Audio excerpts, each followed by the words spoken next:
Okay, we want to talk about preparing for a disaster, things you should have on hand in case it all goes sideways for whatever particular reason. Water bath canner is a good idea, canning equipment in general. Pressure canner is a must.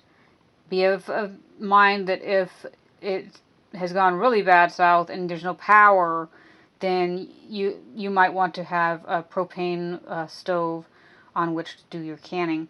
Even if it's just to preserve things that the freezer is, if the freezer's gone out, you can take it out of the freezer and preserve it, even if everything's going to get back to normal.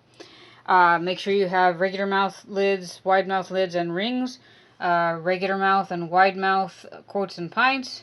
I would recommend that you have up dozens and dozens of them if you can. Because if you're homesteading real hard or if you're canning out of your freezer, you might use them.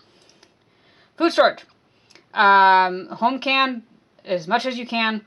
That's the cheapest way to go if you have an inexpensive source. If you don't have a lot of that, there's always commercially canned stuff. That's going to have a long lifespan, far past what the best by date is we've used. That's personal opinion. Dry goods have a limited lifespan, a lot of them, and have to be stored correctly. Beans, for instance, can lose the oils and then you can't rehydrate them. So you have to be careful how you store them. And also the longevity of like flour and stuff. Sugar, by the way, is indefinite. We had inherited some 20-year-old sugar and it worked just fine for us. Okay. Apple cider vinegar, 5%. They don't let them fool you. A lot of them are carrying lower acidity now, and it's not a good idea. That's a good way to preserve food, and also for health issues and for disinfectant. Disinfectant here as well. Don't go cheap. 70% alcohol. And that you can also use that for cleaning and of course for wound care. And then triple antibiotic ointment, eye drops, things like that. It's very sensible things so you can take care of yourself if everything goes south. Okay, so heirloom seeds, things that will grow in your area, have up at least the next year's seeds. And also, if you're growing heirloom, then you can get it to go to seed, then you always have the next year's seed. Pick something that does well in your area. Squash does well here. Carrots do good here. Broccoli does not. So we don't bother. Okay. So you want to also have up water storage. What you can do is you take a 2-liter bottle and you fill it with water until it bubbles at the top, and then put the cap on, and it stays good and solid and uncontaminated for quite a long time. That's better than like the gallon jugs you get from the store because those break down quickly. The pop bottles don't.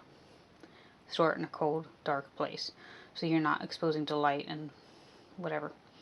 And you want to have a way to get water even if you have water stored. So like if you're on a well, you want to have a gasoline generator to work the well, or a hand pump would be a good idea. Okay, invaluable to the homestead, preparing for disaster, books. I know you guys have your cell phone and you can go look up all kinds of information. What if you don't have your cell phone?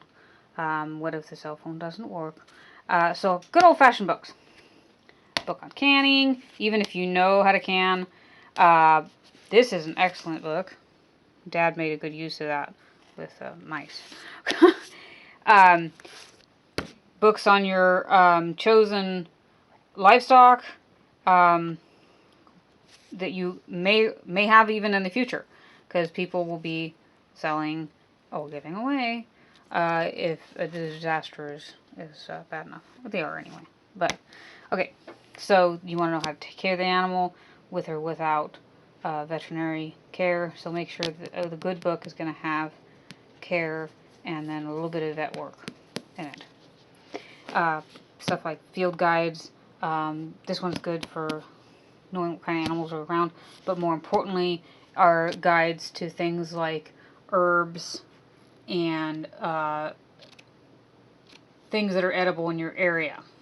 So you want to get a book that's going to show you edibility of all the species if you can, and survival foods of the natives and medicinal use of the natives. I've had an excellent book about that, and it's invaluable to me for common use as well as a part of our preparation for disaster library.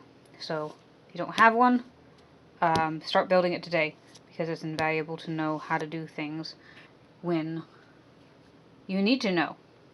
So this has been my 2 cents on preparing for disaster on your home place and things to have up. Also, 2-gallon, 5-gallon buckets with lids and rubber rings.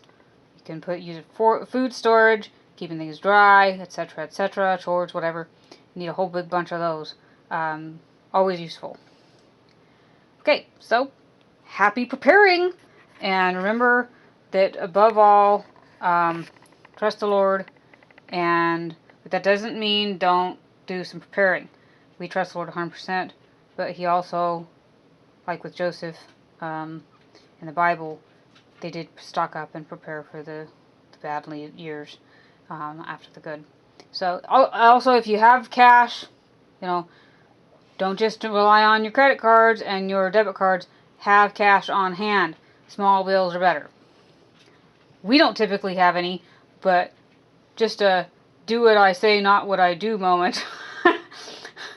It's not that it's in the bank. We just don't have any money. But that's okay. So, yeah, we saw that firsthand when the lights went out. All of the people with money in the bank, they had their credit cards, debit cards, and no food in the cupboards, and no cash on hand. The stores had no power. We were out for a week and a half. Big storm. Trees went down over the peninsula. Nobody could get off. Couldn't buy gas. It was for emergency workers only. So we got a first-hand look at how bad it could get. And that was only a tip of the iceberg. But yeah, they were going around and picking up the people that had money in the bank and putting them in a bus and taking them to a shelter because they had no way to heat their home. They had no food in the cupboard, and they had no cash. So don't get caught unprepared. Prepare as much as you can, but without fear.